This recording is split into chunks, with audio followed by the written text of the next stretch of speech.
I got like maybe 20, 25 minutes to go before I hit the job, so I'll talk some boxing. All right, so first of all, I want to say speedy recovery to Robert Easter Jr. That was unfortunate to hear about Robert Easter Jr. I really don't know all of the details, but it appears that Robert Easter Jr. was basically shot during I guess you could say, a robbery. He's saying he was shot 3 times, but reports are saying that he's in surgery and saying that he's gonna pull through. And I hate to hear about stuff like that, man. That's real fortunate, man. And I think it happened in really have all the details, but just brought to my attention like hours ago that he was shot, but it looks like he's gonna pull through. So it's good to hear that. Mind, I've interviewed Robert Easter a few times. Good. You know what I'm saying? Real good dude. So I wish him the best and wish him speedy recovery. As far as boxing goes, don't even worry about boxing for right now. Just worry about just getting better. Getting better, recovering, and then just take it from there. Robert Easter is relatively young. If he chooses to get back in the ring, then so be it. But for right now, he needs to rest up, and get better when he's released from the hospital. So, all right. So, well, the games continue to go on as far as a fight with Devin Haney versus George Kambosos Jr.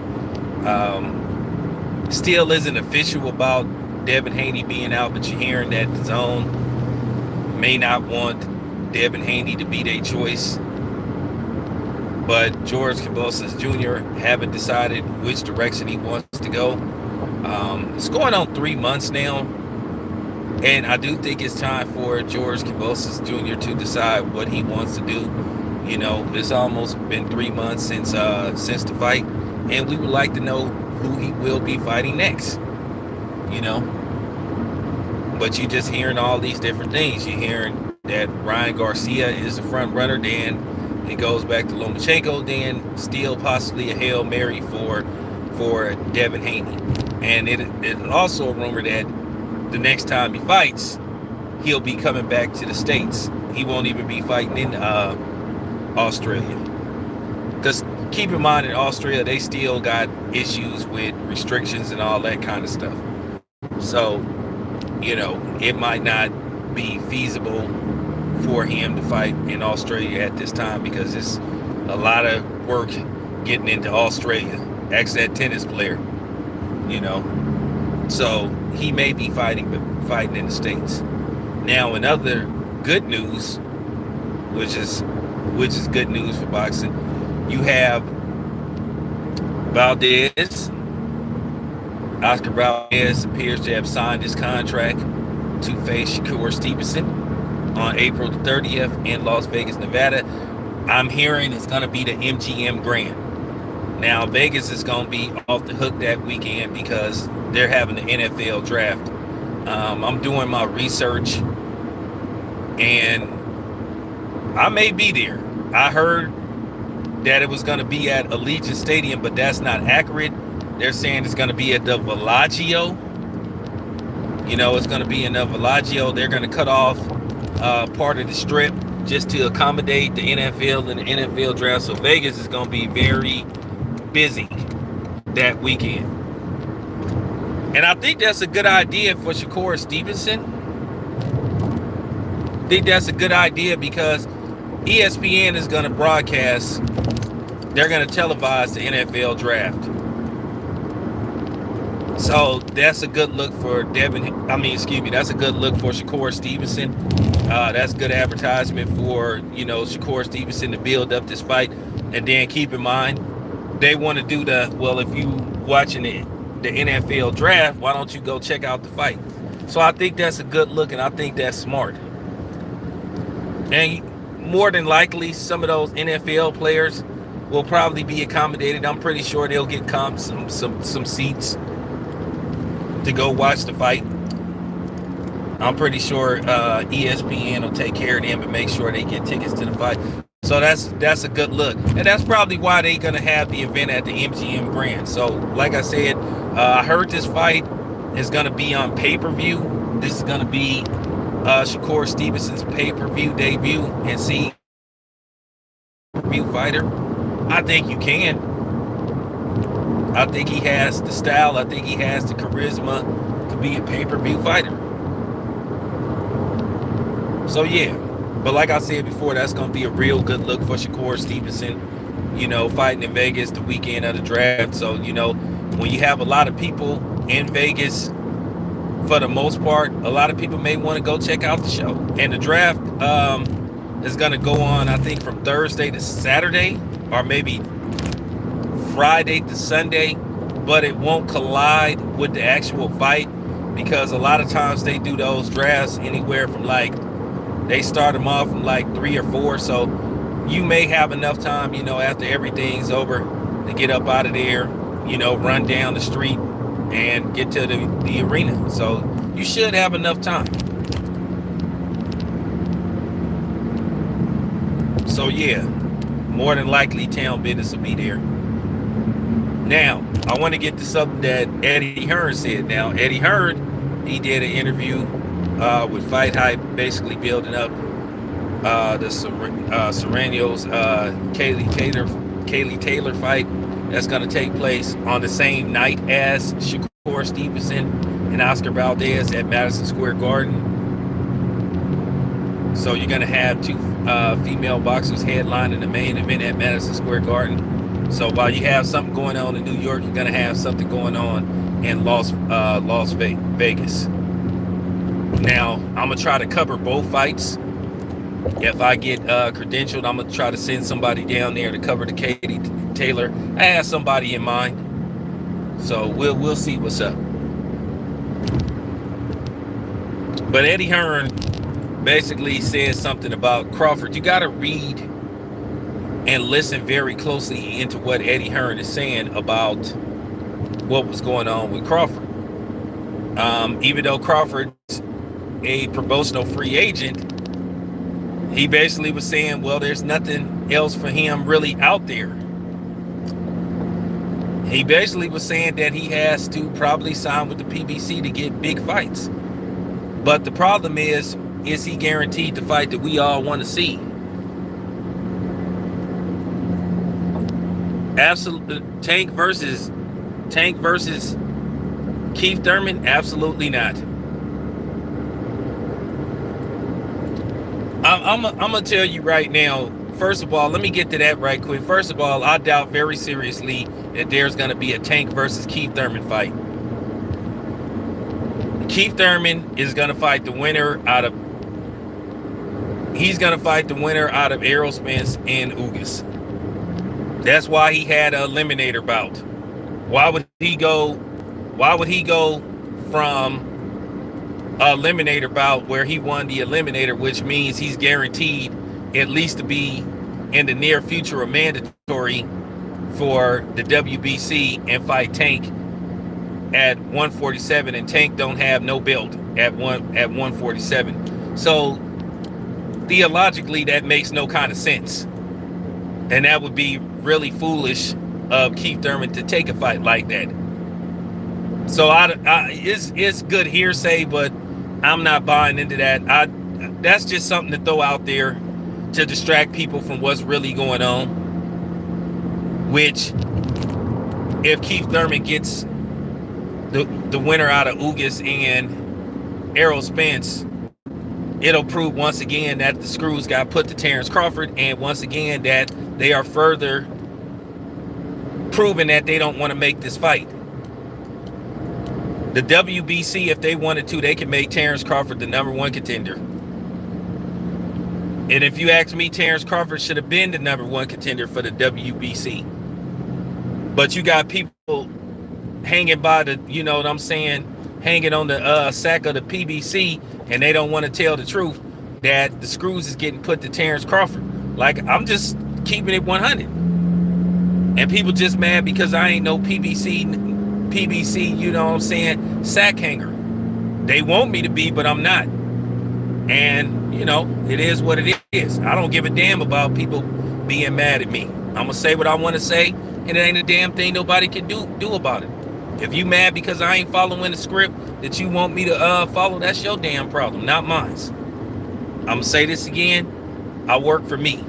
Nobody owns my channel. I don't answer to nobody. I don't have no boss.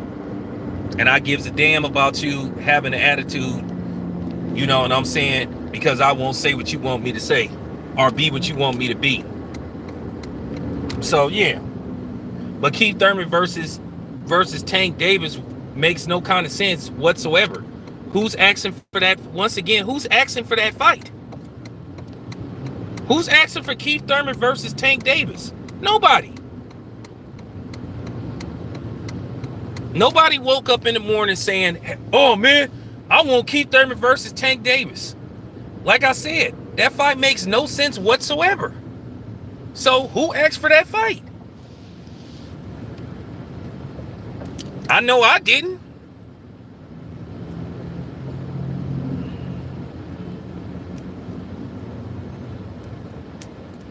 Eddie Hearn already told. Eddie Hearn just basically revealed. Eddie Hearn already revealed basically what everybody knew for the longest, except what other people just don't have the guts to admit, that they've frozen out Terrence Crawford. I've been saying this, and I'm gonna make this clear. I'm not no Terrence Crawford sack hanger. I'm just telling the truth. See, that's another thing, another trick that people try to pull. Oh, you all on Terrence Crawford's sack. Which they try to, basically tie, if you support Terrence Crawford, you support Bob Arum. Which he's not with Bob Arum anymore. He's a promotional free agent.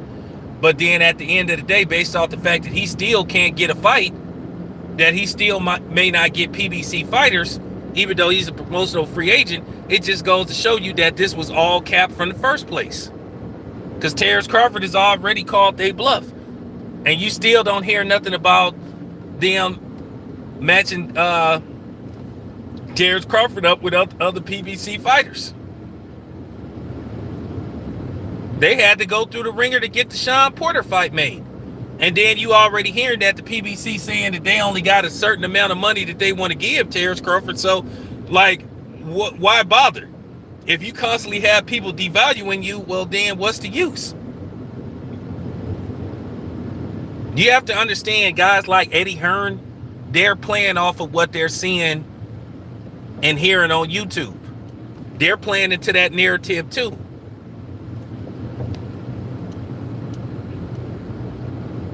I'm just saying. They're playing into that narrative too, that, Terrence Crawford don't sell fights. It's low value for him, giving him a certain amount of money per fight. It's all cap at the end of the day. But like I said, they don't have no money for Terrence Crawford, but they want to continue to give Canelo 30, 40, 50 million dollars. And then Canelo refuses to sign a long-term contract with the PBC. But they want to do a fight-by-fight basis with him. So you seeing what's really going on. I keep telling you, the real grand scheme of things is the reason why they want to keep bringing Canelo back, giving him pretty much whatever he wants, because they really want to make a Canelo Errol Spence fight, and they want to keep Errol Spence undefeated for as long as possible till they can try to find a way to make the Canelo fight. And that's just real talk. And Terrence Crawford stands in the way. He's too big of a threat. And a lot of these gutless content creators, they won't tell the truth. I saw this a long time ago. I hope the fight gets made. But it's looking like Keith Thurman will get the winner of Spence versus Ugas. And now people are talking around it instead of talking about it. Because like I said, they want to keep pushing their BS agenda. They know what's up. Which I already told people that was going to be the next fight. I already told people that was going to be the next fight. So now to create another diversion to try to throw people off. So when Keith Thurman versus Spence or Ugas gets made, they throwing this Tank thing in the way as a distraction. That's all it is. Like I said, who asked for Keith Thurman versus Tank? Who wants that fight? Who's asking for that fight? Nobody.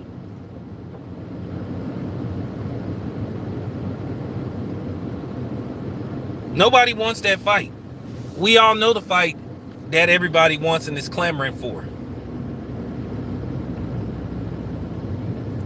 So if you ask me,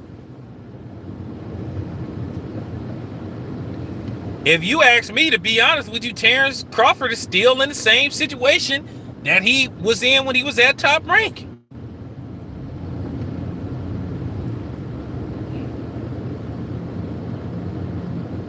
But now he don't have, now the thing is he really solo bogled because the Josh Taylor fight is off the table for him. That was at least if he didn't get the Spence fight, that was a feasible fight. But then they trying to throw Boots in the mix.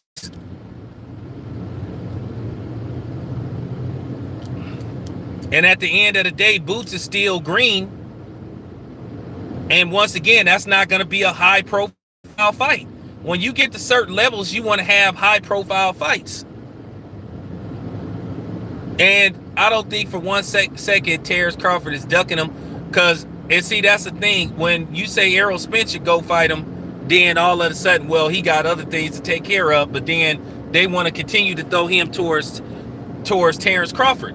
And I've been figured these clowns out.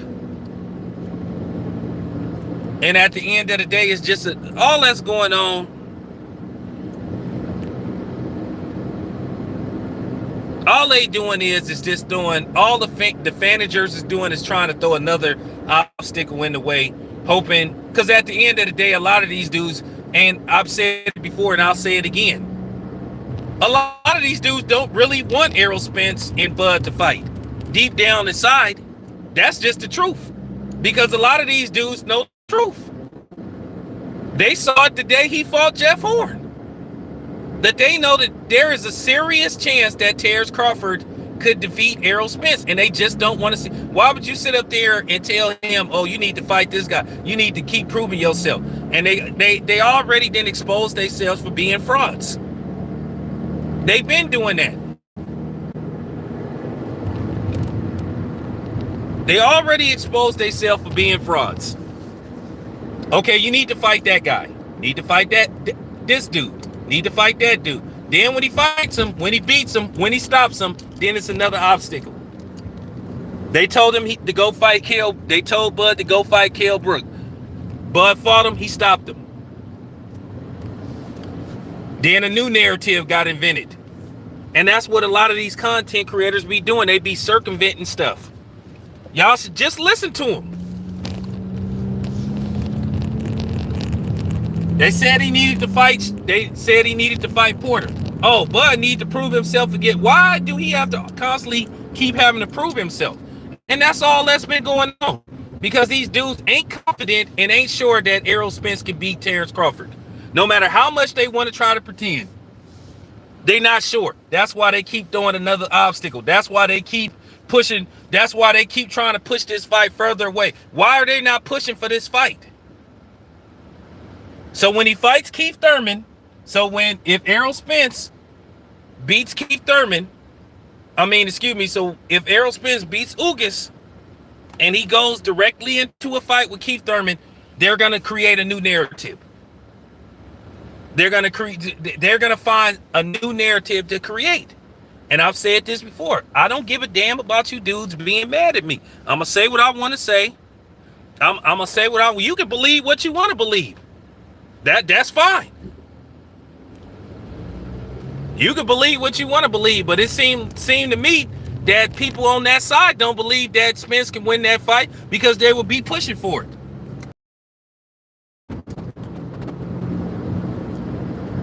Happen. You gotta wait through eye injuries, car accidents, and all this kind of stuff. So I mean, this just like this fight should have happened by now.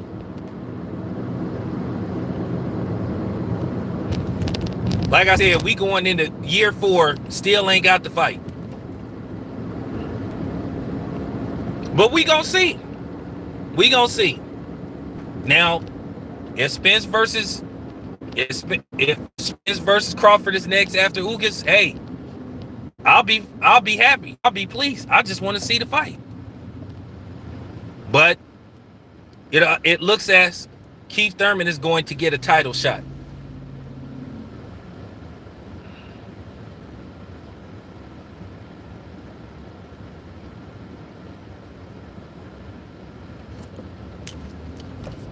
So I'm just telling you don't be disappointed when you hear an announcement about Keith Thurman versus Errol Spence if Errol Spence wins the Ugas fight. And there's people behind the scenes that's trying to create a narrative. And of course people behind the scenes is mad at me because I'm offsetting the BS that they putting out to the fans. And I'm not gonna blind the fans because I'm getting you prepped. So for when it happens, just telling you now, when it happens, don't be surprised.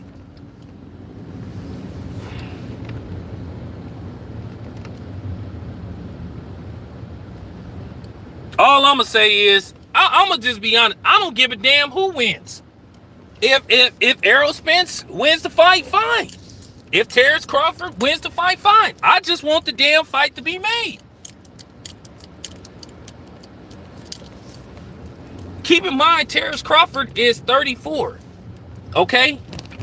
So if we can even at least get the fight, the later end of the year, Terrence Crawford gonna be 30. He gonna be 35 by the time this fight happens. So it looks like if they do make the fight, that they aged him out.